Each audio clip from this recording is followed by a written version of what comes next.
तो कहानी की शुरुआत एक बर्फीले एरिया को दिखाते हुए होती है, जहां वॉरियर इग्निशियो और चीफ साइंटिस्ट जोसे कॉड इंडस्ट्री के लिए काम करते हुए नजर आते हैं। दरअसल ये लोग एक गोलाकार चीज की माइनिंग कर रहे होते हैं। उसी बीच कॉड इंडस्ट्री की ओनर विक्टोरिया वहां आती है और देखती है कि उस गोलाकार चीज के अंदर से एक बीटल शेप की कैरब निकला है। इस बीटल स्कैरब को देखकर विक्टोरिया बहुत ही खुश हो जाती है। इसके बाद हम जैमी नाम के लड़के को देखते हैं, जो कि अपना ग्रेजुएशन खत्म करने के बाद अपने घर आया था। यहाँ जैमी की फैमिली एयरपोर्ट पे उसे लेने आती है, जिसमें उसके पिता एल्बर्टो, माँ रोसियो, चाचा रूडी, बहन मिलाग्रोस और उसकी ग्रैंडमा होती है। जैमी को पिकअप करने के बाद सभी लंच के लिए जाते हैं, जहाँ जैमी को अपनी फैमिली से पता चलता है कि कॉड इंडस्ट्री धीरे धीरे पूरे शहर पर कब्जा कर रही है, जिसके कारण उनकी फैमिली ने अपनी दुकान खो दी और बहुत सारा कर्जा हो गया, इसलिए जल्द ही वो अपना घर भी खो देंगे। इसके अलावा जैमी को ये पता चलता है कि फैमिली में हुए इन हालातों के कारण अल्बर्टो को हार्ट अटैक आया था। सब कुछ जानने के बाद जैमी कहता है कि मैंने अपनी पढ़ाई कंप्लीट कर ली है और अब मेरे पास डिग्री भी है, इसलिए मैं अच्छी जॉब ढूंढकर मैं सारा कर्जा चुका दूंगा। लेकिन समय बीतता गया पर जैमी को कोई भी जॉब नहीं मिलती है, जिससे जैमी काफी परेशान होता है और अपनी बहन मिलाग्रो से कहता है कि मैं एक दिन बहुत सारे पैसे कमाऊंगा और सब कुछ ठीक कर दूंगा। इसके बाद जैमी को हम बहुत ही बड़े घर में देखते हैं, जिसे देखकर ऐसा लगता है कि वो बहुत ही अमीर हो गया है। पर तभी मिलाग्रोस उसे बुलाती है और साफ सफाई करने का कहती है। दरअसल मिलाग्रो इस घर में साफ सफाई का काम किया करती है और उसी ने जैमी को यहाँ पर जॉब दिलाई थी, ताकि वो दोनों मिलकर कुछ पैसे कमा सके। यहाँ पर हमें ये पता चलता है कि ये बड़ा सा घर विक्टोरिया का है। तभी वहाँ विक्टोरिया आती है, जिसे देखकर जैमी उन्हें गुड मॉर्निंग बोलता है, लेकिन विक्टोरिया उसे इग्नोर करके अंदर चली जाती है, जहाँ वो अपनी भतीजी जेनिफर को देखती है। यहाँ जेनिफर विक्टोरिया पर बहुत ही ज्यादा गुस्सा होती है और उसे उसकी कंपनी के नए डिवाइस का एक वीडियो दिखाती है। दरअसल ये डिवाइस इंसान के अंदर फिट हो जाता है, जिससे वो इंसान एक खतरनाक वॉरियर बन जाता है और उसके कारण उसके अंदर ऐसी पावर आ जाती है जिससे वो सब कुछ तबाह कर सकता है।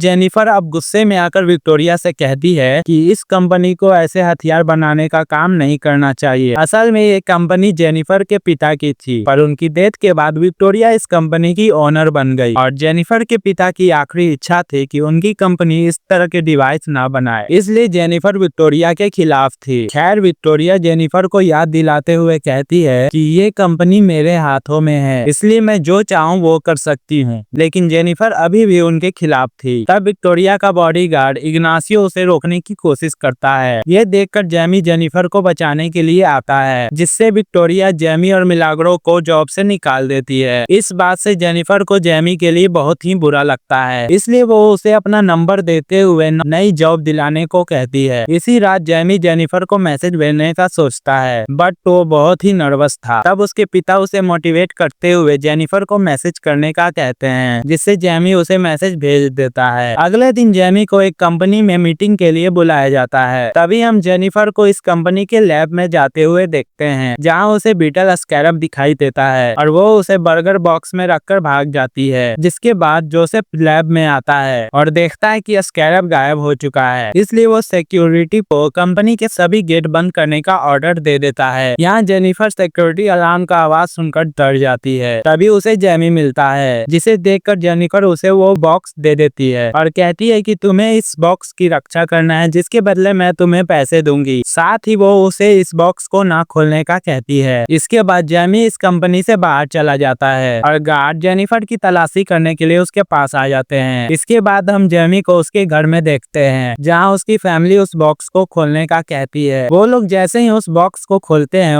उसके अंदर उन्हें वो स्कैरब डिवाइस दिखाई देता है, जिसके साथ वो लोग खेलना शुरू कर देते हैं। तब जैमी उनसे वो डिवाइस छीन लेता है, जिस दौरान वो डिवाइस चमकने लगता है और सीधे जैमी के चेहरे पे आ जाता है। तब रूडी उसे हटाने की बहुत कोशिश करता है, जिस दौरान उसे बिजली का झटका लगता है और वो दूर गिर जाता है। इसके बाद वो डिवाइस जैमी के कपड़ों के अंदर घुस जाता है और उस डिवाइस से कीड़े की तरह पैर निकल आते हैं, जो कि जैमी को छत पर चिपका देते हैं और फिर जैमी के शरीर के चारों ओर एक कवच बनने लगता है और जैमी एक सुपर हीरो की तरह दिखाई देने लगता है। साथ ही उसके सूट पर एआई सिस्टम एक्टिव हो जाता है। तभी वो सूट अचानक से छत को तोड़ते हुए जैमी को स्पेस में लेकर जाता है। यहाँ जैमी को अभी भी विश्वास नहीं हो रहा था कि उसके साथ क्या हो रहा है। अब वो सूट जैमी को वापस से नीचे लाता है और उसे गाड़ियों से बचाते हुए शहर के चारों ओर घुमाता है। तभी जैमी एक बस के सामने आ जाता है, जिससे वो सूट एक स्पेशल शील्ड बनाकर उस बस को 2 टुकड़ों में काट देता है। इसके बाद जैमी सीधा घर आ जाता है और वो सूट ऑटोमेटिकली ही गायब हो जाता है। यहाँ हम देखते हैं कि जैमी के बॉडी में एक भी घाव नहीं है, पर वो सूट के कारण बेहोश हो जाता है। जब जैमी होश में आता है तो वो कपड़े पहनते हुए देखता है कि वो स्कैरब डिवाइस उसके पीठ में घुसा हुआ है। इस बात से घबराकर जैमी पुलिस को बुलाने का सोचता है, लेकिन रूडी मना करता है और कहता है कि अगर हम पुलिस के पास गए तो वो जैमी को चोर समझेंगे। इसके बाद जैमी जेनिफर को ढूंढने जाता है, जिस दौरान वो देखता है कि कुछ लोग जेनिफर का पीछा कर रहे हैं। इसलिए जैमी उसे अपनी कार में बैठाकर अपने घर ले आता है, जहाँ जेनिफर बताती है कि स्कैरब डिवाइस बहुत ही खतरनाक डिवाइस है, इसलिए विक्टोरिया अपने ओमेक प्रोजेक्ट को पावरफुल बनाने के लिए उस डिवाइस का इस्तेमाल करना चाहती थी। जैमी के पूछने पर जेनिफर उसे कहती है कि मैं नहीं जानती कि इस डिवाइस ने आखिर तुम्हें क्यों चुना, लेकिन हमें इस बात का जवाब कॉर्ड टावर में रखी एक चाबी से मिल सकता है। इसलिए रूडी जैमी और जेनिफर को कॉर्ड टावर तक ले जाता है, जहां वो कैमरों को हैक करने के लिए एक जैमिंग डिवाइस लगा देता है। जैसे ही गार्ड का ध्यान भटकता है, तब वो दोनों अंदर घुस जाते हैं और उस चाबी को चुरा लेते हैं। ये चाबी एक घड़ी में बदल जाती है और जेनिफर देखती है कि ये घड़ी उसके पिता की थी। इसके बाद दोनों वहां से जाने लगते हैं, जिस दौरान इग्निशियो उन्हें रोकने की कोशिश करता है। इसलिए जैमी का स्कैरब डिवाइस एक्टिव हो जाता है और वो इग्निशियो से फाइट करता है। तब इग्निशियो उस पर हमला करने के लिए अपने अधूरे ओमेक का यूज करता है और दोनों में फाइट होने लगती है, जिसमें जैमी को अपने सूट में उपलब्ध कई हथियारों के बारे में पता चलता है। यहाँ जैमी बहुत ही खतरनाक फाइट करता है और इग्निशियो को मारने ही वाला होता है। तब जैमी उस एआई सूट को रोकते हुए कहता है कि मैं किसी की जान लेना नहीं चाहता। तभी अचानक रूडी और जेनिफर एक गाड़ी से भागने लगते हैं, जिससे इग्निशियो उन्हें शूट करने लगता है। इसलिए जैमी गाड़ी के पास चला जाता है। इस दौरान इग्निशियो जल्दी से उठता है और जैमी पर हमला करने के लिए आगे बढ़ता है, लेकिन रूडी और इग्निशियो को हिट करके जैमी को बचा लेता है और फिर वो तीनों वहां से भाग जाते हैं। अगली सुबह वो तीनों जेनिफर की पुरानी हवेली में पहुंचते हैं, जहां घड़ी का यूज करके वो एक सीक्रेट लेयर तक पहुंचते हैं। यहाँ जेनिफर को पता चलता है कि उसके पिता शहर के सुपर हीरो थे, जिन्हें ब्लू बीटल के नाम से जाना जाता था, और उन्होंने स्कैरब की मदद से शहर में होने वाले बहुत सारे क्राइम को रोकने के लिए बहुत सारे सूट बनाई थी। इधर रूडी पुराने कंप्यूटर में जैमी के प्रॉब्लम का हल ढूंढता है। वहीं जैमी बाथरूम में जाकर देखता है कि उसके चेहरे पर एक ब्लू कलर का चमकता हुआ गहरा घाव बन चुका है। इसका मतलब था कि स्कैरब धीरे धीरे जैमी के शरीर को अपने साथ जोड़ रहा है, लेकिन ये घाव जल्द से ही हील हो जाता है। फिर जैमी बाहर आता है और देखता है कि जेनिफर अपने पिता को याद करते हुए दुखी हो रही है, इसलिए वो उसे संभालने लगता है और दोनों एक दूसरे के करीब आने लगते हैं। तभी रूडी उनसे कहता है कि मुझे एक नई इन्फॉर्मेशन मिली है, जिससे मुझे पता चला है कि जब तक जैमी जिंदा है तब तक स्कैरब को जैमी के बॉडी से अलग नहीं किया जा सकता, और यह स्कैरब किसी भी कीमत पर अपने हीरो की रक्षा करेगा। ये जानकर जैमी घबरा जाता है और उसे ऐसा लगता है कि वो बुरी तरह से फंस गया है। तब रूडी जैमी को समझाता है कि शायद तुम्हें स्कैरब ने इसी कारण चुना होगा। इस बीच विक्टोरिया को पता चल जाता है कि जैमी के पास स्कैरब है, इसलिए वो जैमी को पकड़ने के लिए उसके घर पर एक प्राइवेट मिलिट्री भेजती है। अब जैमी, जेनिफर और रूडी विक्टोरिया के हेलीकॉप्टर को अपने घर की ओर बढ़ते देख लेता है। इसलिए जैमी सूट के पावर का यूज करने का कोशिश करता है, पर उसका सूट एक्टिव नहीं हो रहा होता है। तभी जैमी को ध्यान आता है कि स्कैरब उसकी हमेशा रक्षा करेगा, इसलिए जैमी बिल्डिंग से कूद जाता है, जिससे सूट अचानक से एक्टिव हो जाता है और फिर जैमी अपने घर की ओर निकल जाता है। इधर विक्टोरिया के मिलिट्री आर्मी जैमी के परिवार को घर से बाहर खींचकर उनके ऊपर गन पॉइंट कर देते हैं। तभी जैमी वहां आ जाता है और कुछ सैनिकों को धक्का देकर गिरा देता है। दूसरी ओर विक्टोरिया जैमी के सूट की पावर देखना चाहती थी, इसलिए वो अपने सैनिकों से जैमी की फैमिली को टारगेट बनाने का कहती है। तब जैमी अपने शील्ड को एक्टिव करता है और अपनी फैमिली को शील्ड से बचा लेता है। इसके बाद जैमी अपने एआई से ऐसा हथियार मांगता है जिससे किसी की जान न जाए। इस हथियार से जैमी सभी सैनिकों को मारना शुरू कर देता है। इस बीच जैमी की फैमिली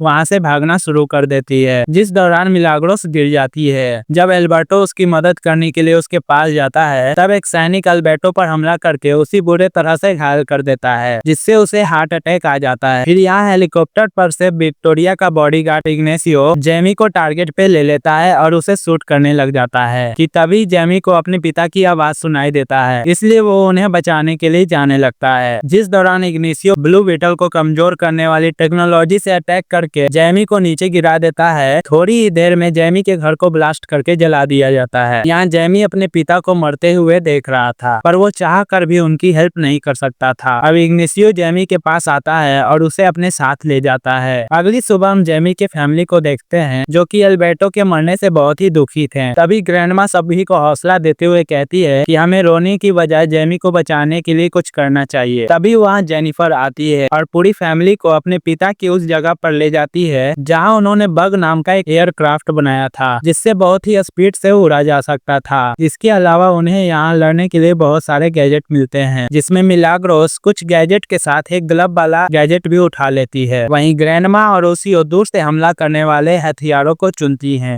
उसके बाद वो लोग पाको आइलैंड पे बने फोर्ट पे हमला करने का प्लान बनाते हैं। दरअसल इस फोर्ट में विक्टोरिया जैमी के बॉडी से स्कैरब को निकालने वाली थी, इसलिए वो जैमी को एक मशीन से जोड़ती है और उसे एक ओमेक के डेटाबेस में डाल देती है। इस प्रोसेस में जैमी की मौत भी हो सकती थी। इसके अलावा इग्निशियो के बॉडी कवच को भी इसी मशीन से जोड़ा गया था, ताकि स्कैरब का सारा डेटा इग्निशियो के सूट में आ सके। अब जैसे ही प्रोसेस शुरू होती है तो जैमी दर्द से चिल्लाने लगता है और कोमा में चला जाता है। तब उसे आफ्टर लाइफ के विजन आने लगते हैं, जिसमें जैमी अपने पिता अल्बर्टो से मिलता है, जहां अल्बर्टो उसे बताता है कि ब्लू बीटल को अपनाना ही तुम्हारी लाइफ का सबसे बड़ा मकसद है। इसके बाद जैमी कोमा से बाहर आ जाता है और स्कैरब को पूरी तरह से अपना लेता है, लेकिन तभी उसके स्कैरब के कोड्स इग्नासियो के सूट में ट्रांसफर हो जाते हैं, जिसके कारण इग्नासियो का ओमेक सूट बहुत ही ज्यादा पावरफुल हो जाता है। उसी वक्त रूडी बग एयरक्राफ्ट को फोर्ट पर गिरा देता है, जिससे सैनिक उन पर गोलियां चलाने लगते हैं। पर ये एयरक्राफ्ट बग बहुत ही ज्यादा मजबूत था, जिस वजह से उन्हें कोई भी नुकसान नहीं हो सकता था। साथ ही एयरक्राफ्ट बग अपने पैरों से सैनिकों को मारने लगता है। इसी बीच रूडी एक स्पेशल बटन को दबाता है, जिससे बग नीला धुआं छोड़ता है। इस धुएं के कारण सैनिक बेहोश हो जाते हैं। इसके बाद मिलाग्रोस और जेनिफर पोर्ट के अंदर जाते हैं, जहां उन्हें ओमेक सूट का एक बहुत बड़ा सेट मिलता है, जो कि स्कैरब की इन एनर्जी को ले रहे थे। इसलिए वो एक गैजेट की मदद से वो इस सेट को पूरी तरह से ब्लास्ट कर देती है, जिससे पोर्ट का एक हिस्सा गिर जाता है और जेनिफर और मिलाग्रोस अलग अलग हो जाते हैं। इधर लैब में जैमी को होश आता है, लेकिन वो सूट का यूज नहीं कर पाता क्योंकि उसका पूरा सिस्टम रिबूट हो रहा था। इसी दौरान जोस को समझ में आ जाता है कि विक्टोरिया के इरादे ठीक नहीं है, इसलिए वो जैमी का साथ देता है और उसे वहाँ से भगाने के लिए गेट खोल देता है। पर इग्निशियो उसे देख लेता है, इसलिए वो जोस को मार देता है। तभी लैब में ब्लास्ट हो जाता है, लेकिन इग्निशियो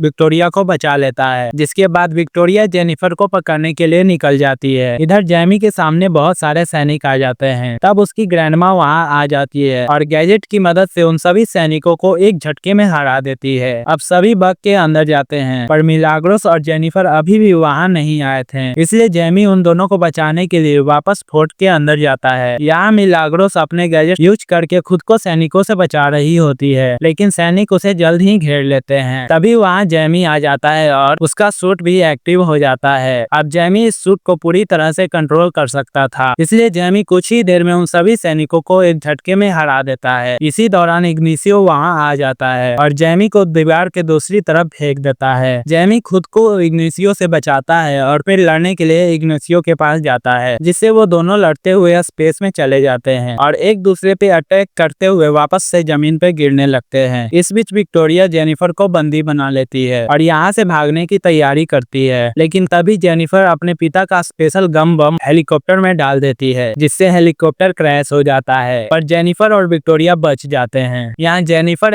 स्कैरब के डेटा वाले डिवाइस को तोड़ देती है, जिससे अब विक्टोरिया कभी भी स्कैरब जैसे डिवाइसेस नहीं बना सकेगी। इधर जैमी अपने सूट से अपने इमेजिनेशन वाला एक हथियार मांगता है और उससे इग्निशियो पे हमला कर देता है, लेकिन इग्निशियो अपने वॉर एक्सपीरियंस का यूज करके उसे नीचे गिरा देता है। इसी दौरान रूडी इग्निशियो पर पत्थर फेंक कर उसका ध्यान भटकाता है, जिससे इग्निशियो उसे शूट कर देता है। ये देखकर जैमी को बहुत ही ज्यादा गुस्सा आता है और इग्निशियो से बदला लेने के लिए वो बहुत ही ज्यादा खतरनाक वार करके उसे मारने ही वाला होता है कि तभी एआई उसे याद दिलाता है कि तुम किसी का जान नहीं लेना चाहोगे। इसके अलावा एआई इग्निशियो को उसकी पिछली यादें याद दिलाता है, इससे पता चलता है कि इग्निशियो भी उसी की तरह एक विक्टिम है कि जब इग्निशियो छोटा था तो कॉड इंडस्ट्री के एक बॉम्ब ने इग्निशियो के घर को तबाह कर दिया था, जिससे उसकी माँ की मौत हो गई थी। तब विक्टोरिया ने उसे अपने ओमेक प्रोजेक्ट के एक्सपेरिमेंट में रखने का निर्णय लिया। यहाँ जैमी इग्निशियो को छोड़ देता है जिससे इग्निशियो को एहसास होता है कि अब उसके पास विक्टोरिया के ऑर्डर को इग्नोर करने का पावर है। जिसके बाद इग्निशियो विक्टोरिया के पास जाता है और एक बहुत ही खतरनाक ब्लास्ट कर देता है, जिससे उन दोनों की मौत हो जाती है और पूरा आइलैंड ब्लास्ट होने लगता है। तब रूडी बग को लेकर आता है और जैमी और जेनिफर दोनों को बचा लेता है। जिसके बाद वो सभी वहाँ से निकल जाते हैं और अल्बर्टो के मौत का शोक मनाते हैं। और कुछ समय बाद जेनिफर कॉड इंडस्ट्री पर कब्जा कर लेती है और न्यूज में अनाउंस करती है कि वो भलाई के लिए हर तरह की मिलिट्री प्रोजेक्ट पे काम करेगी। यहाँ जैमी और उसकी फैमिली अपने जले हुए घर में जाते हैं और सोचते हैं कि अब उन्हें क्या करना चाहिए। तभी उनके पास उनके सारे पड़ोसी आते हैं और उनका स्वागत करते हैं। इसी बीच जेनिफर उनसे मिलने आती है और बताती है कि मैं रूडी जैसे अच्छे इन्वेंटर को कॉड इंडस्ट्री में रखना चाहती हूँ और इसके बदले में पूरी फैमिली को पैसे दूंगी। इसके बाद जैमी जेनिफर को अपने साथ बाहर चलने के लिए कहता है। तब दोनों किसिंग करते हैं और जैमी उसे लेकर हवा में उड़ जाता है। कहानी की एंडिंग में हम जेनिफर के पिता की जगह को देखते हैं, जहां अपने आप ही कंप्यूटर ऑन हो जाता है और उसमें जेनिफर के पिता की वॉइस रिकॉर्डिंग चलने लगती है, जिसमें वो कहते हैं कि मैं अभी भी कहीं पर जिंदा हूँ। इसी के साथ इस कहानी का यहीं पर एंड हो जाता है। तो मेरे चैनल को सब्सक्राइब करने के लिए आप सभी का दिल से शुक्रिया। तो मिलते हैं नेक्स्ट वीडियो में।